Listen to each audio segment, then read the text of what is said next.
ఏదైతే నిన్న శివ దీక్ష చేస్తున్న అనేక మంది శివభక్తులు ఉన్నారో వాళ్ళ సంబంధమైన లాఠీ చార్జ్ చేయడం భారతీయ జనతా పార్టీ ఖండిస్తుంది.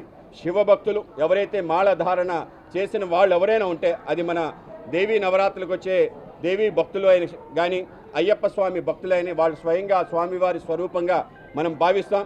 ఒకవేళ నిజంగానే ఏదైనా జరిగితే ఇటువంటి తీవ్ర చర్య మాత్రం పాల్పడకూడదు. ఆ విధంగా పోలీస్ అందరూ కూడా సమన్వయం పాటించాలని, ఎవరైతే అక్కడ పోలీస్ సిఐ ఎక్కువ చేశాడో ఆయన్ని కూడా ఖండిస్తున్నాం. తప్పనిసరిగా చర్య తీసుకోవాలని మేము కోరుతున్నాం. కనుక ఏదైతే శివభక్తులు శ్రీశైల క్షేత్రానికి ఒకేసారి ఎక్కువ మంది రావటం, దానికి సంబంధించిన చాలా సోమవారం కావటం, దాని కారణంగా జరిగిన ఇబ్బంది తప్పనిసరిగా ఏవైతే చర్యలు తీసుకోవాలో ఆ విధంగా చర్యలు ఈవో గారు అలాగే మా యొక్క చైర్మన్ కూడా అందరూ కూడా ఏర్పాట్లు చేయడం జరిగింది. ఆ విధంగా కూటమి ప్రభుత్వం ఏవైతే చిన్న చిన్న పొరపాటు వాటిని సరిదిద్దుకొని మరిన్ని సౌకర్యాలు కల్పించి శివభక్తులందరికీ కూడా ఆ యొక్క దర్శనం అలాగే యొక్క మాలలు తీసే కార్యక్రమం ఏదైతుందో అవన్నీ కూడా సజావుగా జరిగే విధంగా చర్యలు తీసుకోవడం జరిగింది.